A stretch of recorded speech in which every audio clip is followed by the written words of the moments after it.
In 1952, Ruth Gwinn was 50 years old. A man attempted to force Gwinn into his car and shot her in the back in the process. Gwinn lived, but the man was never caught. In 1959, Gwinn was 57 years old and employed as a secretary. She was walking home in the early morning hours of Thursday, May 28th, when a man lunged from his hiding spot behind a tree and clubbed Gwinn with a plank. The man then dragged Gwinn into a nearby parking lot and assaulted her. Her screams were so loud that lights began to turn on in nearby residences and on porches, causing the assailant to flee. Police did not believe the two attacks were connected other than through the extremely unlucky elderly woman. When police arrived, Gwinn was coherent enough to provide an account of the attack and a description of her attacker. She died a couple hours later at the hospital. The attacker was also never caught. Gwinn was the first of 6 victims attributed to the bouncing ball slayer. We will discuss the details of this case right after my overly obnoxious trigger warning. Roll the intro.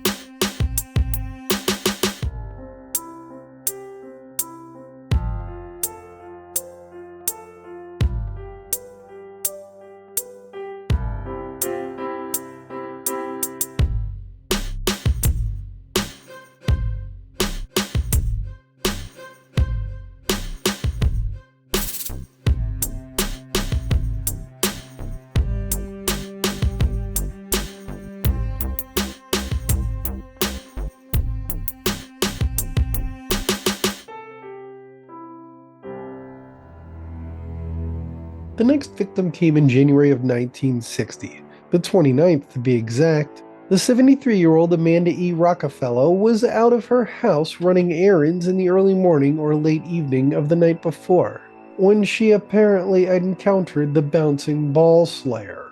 We do not know exactly what happened, as no witnesses have ever come forward. It is commonly conjectured that the killer used his standard MO. He was probably hiding behind some discarded rubbish in the alley waiting for a victim to stroll by. That's when Rockafellow was unlucky enough to be that victim. The assailant lunged from his concealment and attacked the grandmotherly woman with a blunt object of some sort before sexually assaulting her. Her body was found in the alleyway just blocks from her home the next day. From a woman running errands to a woman on her way to church. February 10th, 1960 started like any other Sunday for 60-year-old Ann Cotter. Instead of her nurse's uniform, today she put on her Sunday best and headed to church. This Sunday, her pastor would not greet her at the door or hear her angelic voice singing along to the hymns. As she came to the intersection of 10th Avenue and Washington Street, Cotter heard a man's voice calling to her. She turned just in time to be smashed with a blunt object and fall unconscious. The man had been hiding and stepped out after she passed. The man dragged her into a nearby alley and assaulted the unconscious elderly woman before strangling her to death. This having taken place at 6:30 a.m. on a Sunday, it was a couple hours till her body was discovered. Having tired of attacking women on the streets, the bouncing ball slayer starts attacking women in their homes. Elmyra Miller was a 60-year-old semi-invalid woman on the morning of May 1st, when an able-bodied man approximately half her age entered her home without her permission. The man stood in front of her bouncing a rubber ball and laughing about the fact that she was not able to run away. Then he assaulted the crippled elderly woman before strangling her to death. He then unceremoniously left the body where it lay and vacated the home. Police believe sex was the motivation for the attack. She was found later that day. The next victim breaks with the killer's standard MO. The 60-year-old Bessie Elva Green had found a good job for an elderly woman in the mid-20th century. Green was an apartment manager, which most likely provided her with a free apartment and possibly a small stipend. As part of this job, she would collect rents and show apartments. She was used to entertaining strangers in her home for brief periods. The bouncing ball slayer could have used this to gain entry to her home on May 13th, since there is no evidence of forced entry. The order of events in the home is impossible to determine. We do know that her home was ransacked and burglarized. She was assaulted and strangled to death. This is the first time that robbery was part of the killer's crimes. Let's learn where the bouncing ball killer got his name, shall we? On June 20th, Grace A. Moore was found dead in her home. She had also been assaulted. On June 26th, the bouncing ball slayer entered the home of Mercedes Langeron. It is unknown if the man talked or forced his way into the 73-year-old woman's home. What we know for certain is that he was still in the house when Langeron's roommate, Adela Williams, came home. Williams entered the home to see a black man about 6 feet tall wearing Ivy League clothes in the hallway bouncing a rubber ball, which is where the killer gets his moniker from. When Williams entered, the man left abruptly. Williams is the only known person to have seen the likely murderer. The sketch I've been showing was made from her description. Langeron was on her bed where she had been sexually assaulted before being strangled to death with her own bedsheet. Now that we know all the victims, let's learn about the suspects, shall we? In 1956, Raymond Warren Clemens was sentenced to 2 years in San Quentin for a hit and run. In 1960, he was getting into his car at a very suspicious time and place. That night, a woman screamed near the college campus and it was reported to the police. When they arrived, they found the body of 19-year-old Nina T. Thorin, who had been strangled to death.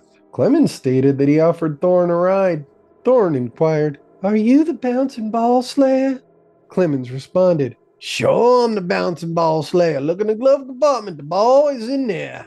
Clemens also confessed to being the bouncing ball slayer, but a polygraph showed he was being deceptive when he stated that. Clemens got life for Thorin's murder, but was never convicted or charged with any of the other murders. On September 6, 1960, police arrested Henry Adolph Bush for having a very unfortunate middle name and also trying to kill a co-worker. He had a knife and handcuffs on him when he was arrested. While Bush was being booked, he just decided to confess to murdering 2 women earlier that month. 73-year-old Shirley Paneas on the 4th and 53-year-old Margaret Briggs on the 5th. He also confessed to the murder of Elmyra Miller from earlier. Bush was convicted of killing Paneas, Briggs, and Miller, but none of the other victims of the bouncing ball slayer. He was given a free dose of gas on June 6, 1962 as a result. On August 28, 1961, in nearby Long Beach, 81-year-old Dora Ann Cutting was sexually assaulted and strangled to death by Charles James Golston. Golston was also questioned about the disappearance of an 11-year-old and the bouncing ball slayer killings, but he was cleared in all the cases except Cuttings.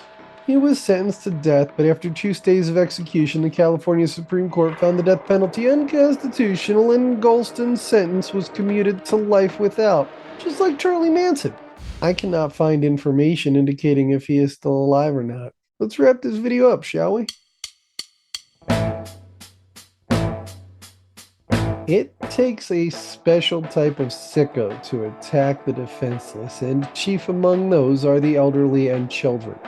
The characterization of him wearing Ivy League clothes indicates this dude had some means, but yet he's still attacking elderly women for sexual gratification. I cannot fathom why this man did this unless it's some sort of deep-seated trauma response from child abuse. Most likely sexual, most likely from a much older woman, almost definitely a relative, probably his mother. But I digress.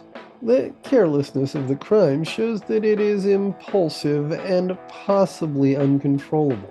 Honestly, I would tend to believe Bush is guilty of what he confessed to. However, knowing the interrogation techniques the LAPD used in the 50s and 60s, especially on black men, I'm not sure his confession would be legally admissible, and without that confession, a conviction is going to be very difficult to obtain. Anyway, I'm sure he would have been caught if he'd done this today. He was just too sloppy to get away with this in the modern age of video surveillance and DNA testing. What do you think? Let me know in a comment. A like and a subscribe would be cool too, and as always, super thanks and memberships are super cool. And now, I gotta jam, so tag, you're in.